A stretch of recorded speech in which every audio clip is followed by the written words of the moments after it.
Halo semuanya, pada video kali ini kita akan membahas tentang sebuah struktur algoritma yang sangat penting keberadaannya. Algoritma ini memiliki fungsi untuk mengambil keputusan berdasarkan 2, 3, 4, atau lebih kondisi yang berbeda. Nah, kira-kira struktur algoritma apa yang akan kita bahas hari ini? Simak videonya karena kita akan membahasnya secara lebih lanjut. Oke, jadi algoritma yang akan kita bahas kali ini yaitu percabangan atau dalam bahasa Inggrisnya biasa kita kenal dengan conditionals. Nah, apa itu percabangan? Percabangan adalah aliran atau flow yang mengontrol kode program berdasarkan pengujian persyaratan bersyarat atau kondisi. Nah, pernyataan bersyarat atau kondisi yang dimaksud di sini itu dapat berupa operator matematika, operator logika, ataupun nanti akan bisa berbentuk fungsi. Nah, sintaks yang digunakan untuk membuat kontrol ini nantinya akan berbentuk, kalau dalam struktur Indonesia, itu akan berbentuk jika maka. Tapi kalau dalam bentuk pseudocode, nanti akan berbentuk, sebenarnya ini bahasa Inggrisnya, yaitu nanti akan berbentuk if, kemudian then. If itu jika, dan then maka. Dalam pseudocode itu nanti akan terdapat beberapa jenis, jadi nanti akan ada if else, dan if else, seperti itu.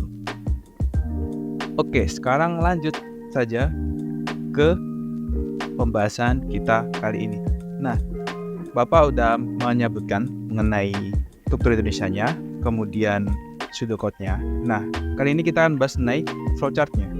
Flowchart dari sebuah percobaan itu nanti akan berbentuk decision. Decision itu nanti akan memiliki bentuk belah ketupat. Kemudian di kanan dan kiri nanti akan ada true dan false. Kemudian sekarang kita akan bahas mengenai jenis-jenis percabangan. Nah, percabangan di sini ada 3 jenis yang akan kita bahas. Yang pertama yaitu percabangan 2 kondisi, kemudian percabangan lebih dari 2 kondisi, dan yang terakhir adalah percabangan bersyarat.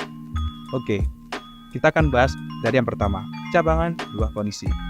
Nah, di sini Bapak sudah menyediakan sebuah gambar di mana terdapat seorang yang dapat memilih tujuan. Jadi dia bisa pergi ke hypermall atau ke sekolah, tergantung tujuannya atau tujuan Bapak ini akan pergi kemana. Oke, di sini kita akan membuat algoritmanya. Yang pertama kita akan membuat secara struktur Indonesia. Oke, yang pertama, tentu saja ketika membuat algoritma, satu hal yang perlu diingat, kita harus memulainya dengan terminator. Oke, terminatornya kalau di awal itu mulai dan di akhir adalah stop. Oke, berarti kita mulai dulu, kemudian masukkan tujuan, karena kita di sini kan nanti akan memerlukan sebuah masukan tujuannya kemana, dia mau ke hypermall atau sekolah. Oleh karena itu kita perlu masukkan tujuan. Kemudian kita implementasikan percabangannya di sini. Kita akan membuat sebuah percabangan di sini. Jika tujuannya adalah sekolah, maka Bapak ini perlu belok ke kiri. Sedangkan jika bukan, maka belok ke kanan. Kemudian di akhirnya nanti kita perlu menggunakan terminator stop untuk mengakhiri pada programnya.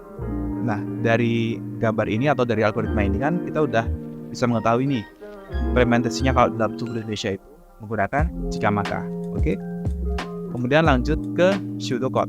Nah, pseudocode ini bahasa lebih simpelnya ya, dan ini merupakan bentuk algoritma yang mendekati bentuk kode programnya. Oke. Jadi pertama terminatornya kita gunakan start, kemudian kita inputkan tujuan. Input tujuan. Kalau tadi kan kita gunakan masukan karena menggunakan struktur Indonesia. Sekarang kita gunakan pseudocode, maka kita perlu menggunakan bahasa-bahasa dari pseudocode, yaitu kita menggunakan input. Inputkan tujuan. Nah, kemudian kita implementasikan. If tujuan sama dengan sekolah. Jika tujuannya adalah sekolah, tujuan itu yang input tadi, then belok sama dengan kiri. Maka dia perlu belok ke kiri. Kemudian else then belok kanan. Apa yang dimaksud dengan else then? Else then itu berarti jika tujuannya tidak sama dengan sekolah atau jika tidak kondisi 1. Oke. Kemudian langsung di stop sebagai terminator penutupnya. Dari algoritma ini, dari pseudocode ini, kita sudah bisa mengetahui implementasi percabangan dalam bentuk pseudocode itu berbentuk if, then, kemudian else, then, seperti itu. Oke. Kemudian bagaimana bentuk flowchart-nya? Oke, kalau dalam bentuk flowchart-nya, kita tadi kan udah bahas tentang bentuk flowchart untuk sebuah percabangan itu menggunakan decision atau bentuk belah ketupat. Oke, langsung saja kita coba kita perhatikan flowchartnya. Oke, yang pertama tentu saja kita mulai dengan start, terminator start. Kemudian kita inputkan tujuan. Input ini berbentuk jejer genjang karena input output itu kan berbentuk jejer genjang. Oke. Kemudian nanti akan masukkan decision. Nah, decision di sini tujuan sama dengan sebelah sekolah. Kita menggunakan decision dan kalau dibaca ini akan if tujuan sama dengan sebelah sekolah. Kalau true, dia akan belok ke kanan, sedangkan jika false, dia akan belok ke kiri. Kemudian nanti akan disatukan kembali, lalu masuk ke terminator stop untuk mengakhiri jalannya kode program. Oke, sekarang kita akan membahas mengenai percabangan lebih dari 2 kondisi. Jadi kondisinya bisa 3, bisa 4, bisa 5, dan seterusnya. Di sini terdapat Bapak sudah menambahkan satu tujuan, yaitu restoran, di mana dia perlu lurus untuk pergi ke restorannya. Jadi kalau tadi kita ada 2 pilihan tujuan, di sini kita ada 3 pilihan tujuan. Oke, sekarang langsung masuk ke pseudocode-nya. Yang pertama kita mulai dengan start, kemudian inputkan tujuannya. Nah, di sini kita baru gunakan konsep percabangannya. Karena pseudocode, maka kita gunakan if then. Apa bedanya dengan yang percabangan 2 kondisi tadi? Kalau di percabangan lebih dari dua kondisi, di sini kita menggunakan if, kemudian kita menggunakan else if, kemudian baru kita gunakan else. Kenapa seperti itu? Karena jika kita gunakan if secara terus-menerus, maka ketika kode program itu sudah true di awal, kode itu akan tetap mengecek pada kondisi-kondisi berikutnya jika menggunakan if semua. Sedangkan kalau kita menggunakan if, else if, dan else, maka kondisi program itu akan berhenti di pekondisian yang true paling awal. Jadi jika udah true di awal, if di awal udah true, maka else if dan else itu gak akan dicek dan langsung lanjut ke proses berikutnya seperti itu. Oke, di sini kan ada 3 pilihan. Oke, kemudian kita masukkan if tujuan sama dengan sekolah. Jika tujuannya ada sekolah, then dia perlu belok kiri, belok sama dengan kiri. Kemudian else if, karena ini lebih dari 2 ya, jadi kita gunakan else if. Else if tujuannya adalah hypermall atau sama dengan hypermall, then dia perlu belok kanan. Kemudian else. Oke, jadi else di sini jika tujuannya itu bukan sekolah dan bukan hypermall. Jadi secara otomatis dia akan tujuan ke restoran. Else then belok sama dengan lurus atau dia nggak perlu belok sama sekali. Oke. Kemudian langsung di stop saja untuk menghentikan alur programnya. Nah, di sini kan kita udah bisa melihatnya implementasi percabangan lebih dari 2 kondisi ini dalam bentuk pseudocode itu berbentuk if then, else if then, dan else then seperti itu.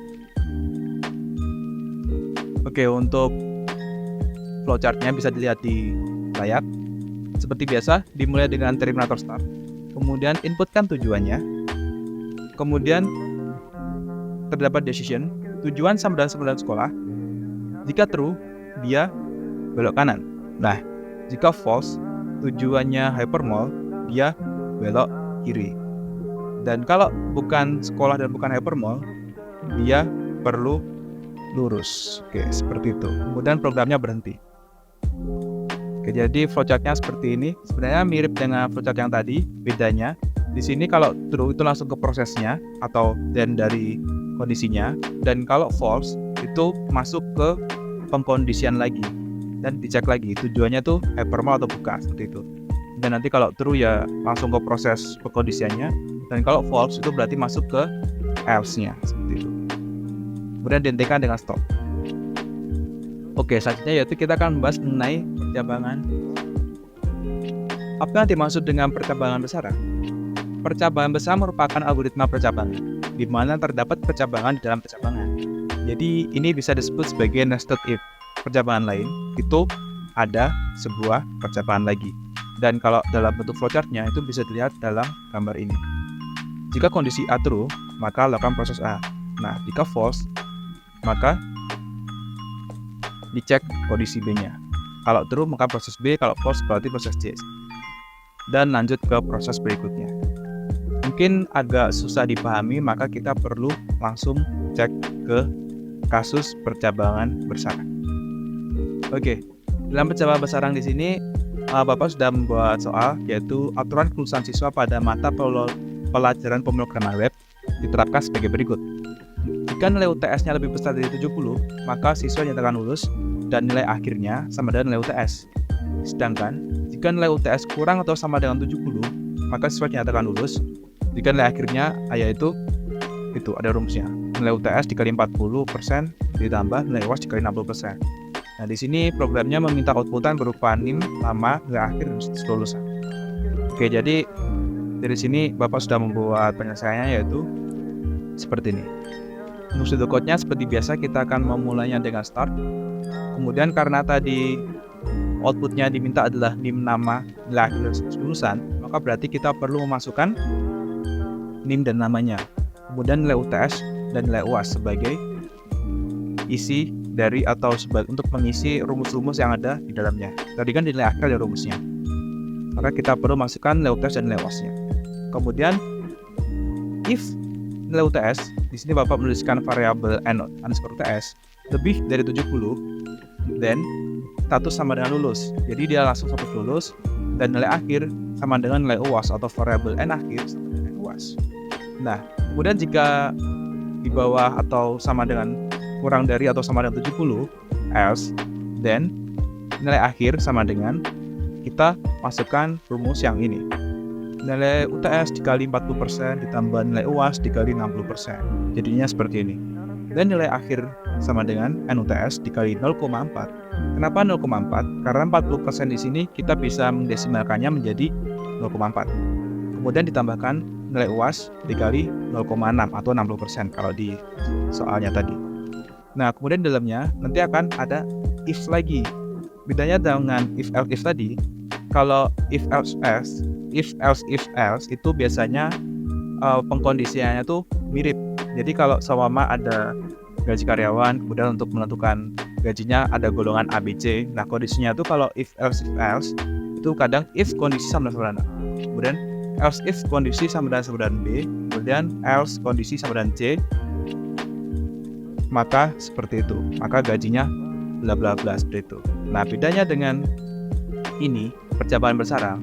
Ini yang dicek atau kondisinya, persyaratannya itu berbeda dari if else yang ada di luar.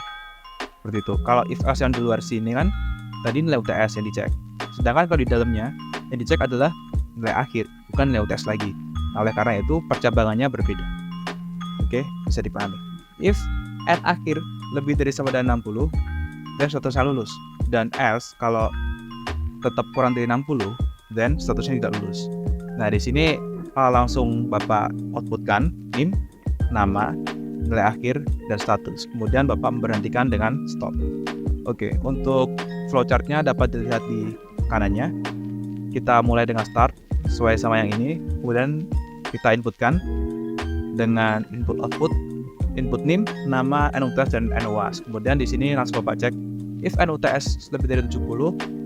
Kalau true, status lulus n akhir sama dengan NUAS, langsung turun ke output. Karena kan kalau lulus nilai UTS-nya berarti nilai UAS-nya sebenarnya nggak perlu dicek, langsung ke bawah, output dan stop. Dan kalau if nilai UTS-nya kurang dari sama dengan 70 atau false, maka terdapat proses untuk menentukan nilai akhirnya. Nilai akhir di sini sama dengan nilai UTS dikali 0,4 ditambah nilai UAS dikali 0,6. Kemudian if nilai akhir sama lebih dari sama dengan 60, kalau true berarti lulus, dan kalau false berarti tidak lulus. Kemudian keduanya ini menuju ke output NIM, nama, nilai akhir, dan status. Kemudian masuk ke terminator stop. Oke, segitu saja untuk materi kali ini. Kita sudah belajar tentang percabangan, yaitu percabangan dua kondisi, percabangan lebih dari dua kondisi, dan percabangan bersarang. Oke, mungkin cukup saja untuk materi kali ini. Terima kasih atas perhatiannya. Wassalamualaikum warahmatullahi wabarakatuh.